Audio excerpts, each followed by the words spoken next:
Assalamualaikum warahmatullahi wabarakatuh. Kami dari kelompok 4 kelas G Hukum Dagang ingin membahas suatu materi tentang metode pembayaran perdagangan ekspor. Sebelum memasuki materi tersebut, izinkan saya memperkenalkan diri dan anggota rekan-rekan saya. Yang pertama yaitu ada Wafik Azizah Almaulia, Nonik Rahayu, Ita Damayanti, Fatan Kafi, Naufal Amar, Dwi Wibowo, dan Khairan Atawa. Selanjutnya akan ada pemaparan materi dari anggota kelompok saya. Baik, sebelum masuk pada pembahasan utama, di sini saya akan sedikit menjelaskan tentang apa sih itu ekspor. Dan yang seperti kita ketahui bahwa ekspor itu adalah langkah legal dalam perdagangan yang melibatkan suatu pengiriman barang atau komoditas dari negara ke negara lainnya. Dan pada umumnya ekspor ini melibatkan suatu tindakan mengeluarkan produk, baik itu dari negara asalnya untuk dikirimkan ke negara tujuan. Dan seperti yang kita tahu, seringkali ekspor ini juga melibatkan suatu instansi bea cukai, baik itu dari negara pengirim maupun negara penerimanya. Dan menurut pasal 1 ayat 9 bab 1 Undang-Undang Nomor 32 tahun 1964, ekspor adalah pengiriman komoditi di luar Indonesia dari peredaran. Dan sedangkan menurut Undang-Undang Nomor 17 tahun 2006 tentang kepabeanan, bahwa ekspor adalah kegiatan mengeluarkan barang dari daerah pabean. Selanjutnya kita masuk ke jenis-jenis pembayaran ekspor. Yang pertama adalah advance payment atau pembayaran di muka. Pembayaran di muka adalah jenis pembayaran di mana importir membayar eksportir sebelum barang-barang yang dipesan dikirimkan. Prosesurnya pembayaran advance payment adalah sebagai berikut. 1. Disepakatinya sales kontrak antara eksportir dan importir. 2. Importir mengirimkan sejumlah uang kepada eksportir. 3. Eksportir menyiapkan barang dan mengirimkan kepada importir. 4. Eksportir mengirimkan dokumen atas barang yang dikirimnya. Ya, selanjutnya ada jenis pembayaran kedua, yaitu open account atau pembayaran kemudian, di mana importir sepakat untuk membayar barang yang dipesan dalam periode waktu tertentu setelah barang dikirim. Prosedur pembayaran kemudian sebagai berikut. Yang pertama, disepakatinya sales kontrak antara eksportir dan importir. Yang kedua, eksportir menyiapkan barang dan mengirimkan kepada importir. Yang ketiga, eksportir mengirimkan dokumen atas barang yang dikirimnya. Yang keempat, importir mengirimkan uang kepada eksportir atas barang yang dipesannya. Jenis pembayaran yang ketiga adalah inkaso dokumen, yakni instruksi dari eksportir kepada banknya untuk meminta importir membayar sehubungan dengan penyerahan dokumen kepemilikan barang yang dikirim sebagai kompensasi. Sistem pembayaran dokumen collection atau inkaso dokumen lebih panjang dari jenis pembayaran sebelumnya, yakni yang pertama, disepakatinya sales kontrak antara eksportir dan importir. Yang kedua, eksportir menyediakan dan mengirim barang kepada importir. Yang ketiga, eksportir meminta remitting bank membuat surat penagihan atau collection order dalam bentuk draft dan disertai dokumen-dokumen yang diperlukan dalam pengeluaran barang di bandara atau pelabuhan di negara importir.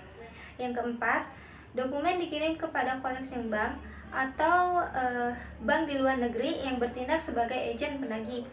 Yang kelima, collecting bank atau presenting bank meneruskan kepada importir bahwa dokumen custom cleared sudah dapat diambil dengan syarat melunasi kewajibannya atau dengan mengakses draft sesuai instruksi drawer. Yang keenam, importir melunasi kewajibannya dengan membayar dari nilai jumlah draft yang ditagihkan. Yang ketujuh, collecting bank mengirimkan uang dari importir kepada eksportir melalui remitting bank. Yang kedelapan, remitting bank mengkredit rekening eksportir atas pembayaran draft dari importir. Yang terakhir, eksportir membayar biaya penagihan kepada bank. Yaitu metode consignment atau metode konsinyasi. Metode konsinyasi itu sama dengan metode konsinyasi pada umumnya. Contohnya yaitu penjual menitipkan suatu hal untuk dibantu jualkan kepada penjual lain. Nah, jika dalam penjualan itu sesuatu hal yang tadi dititipkan tidak habis atau masih ada sisa, maka itu akan dikembalikan kepada penjual aslinya. Nah, kelemahan metode ini yaitu lebih lambatnya uang masuk hasil penjualan itu kepada penjual aslinya dan tidak ada jaminan dalam penjualannya. Materi ke-6 tentang letter of credit, yaitu janji bank untuk membayar eksportir atas nama pembeli setelah eksportir tersebut memenuhi syarat dan ketentuan yang ada dalam surat kredit. Surat kredit juga memberikan keamanan dan resiko yang seimbang baik bagi pembeli maupun penjual. Proses pembukaan letter of credit, yang pertama itu ada importir. Importir itu meminta kepada bank devisanya untuk membuka letter of credit sebagai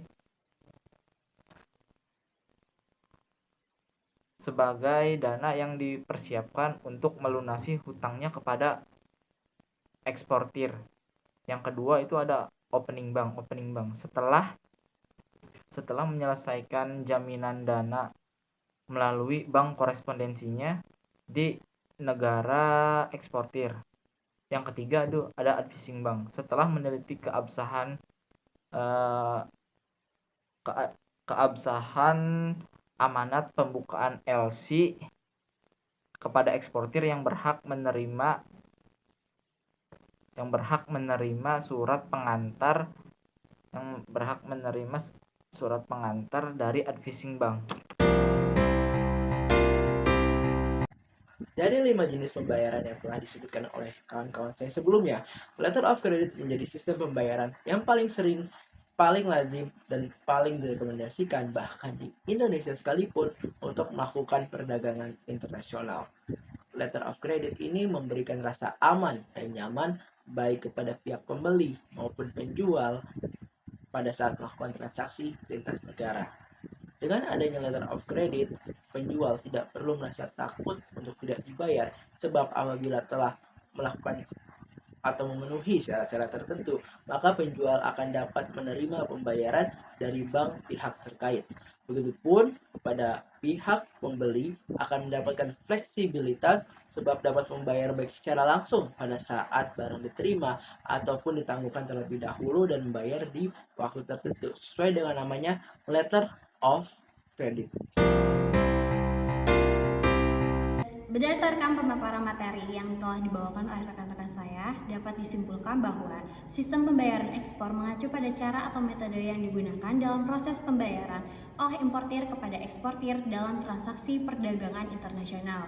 Ini adalah bagian terpenting dalam proses perdagangan internasional yang memastikan bahwa eksportir menerima pembayaran atas barang atau jasa mereka yang mereka kirim ke importir di luar negeri. Lalu ada 5 jenis tentang pembayaran ekspor. Yang pertama itu ada down payment, yaitu pembayaran di muka. Lalu yang kedua yaitu ada open account, yaitu pembayaran di kemudian. Yang ketiga yaitu ada document collection, yaitu inkasso dokumen. Dan keempat yaitu ada consignment, yaitu konsinyasi. Dan terakhir yaitu letter of credit. Sekian pemaparan materi yang kami berikan. Kurang lebihnya mohon maaf. Wassalamualaikum warahmatullahi wabarakatuh.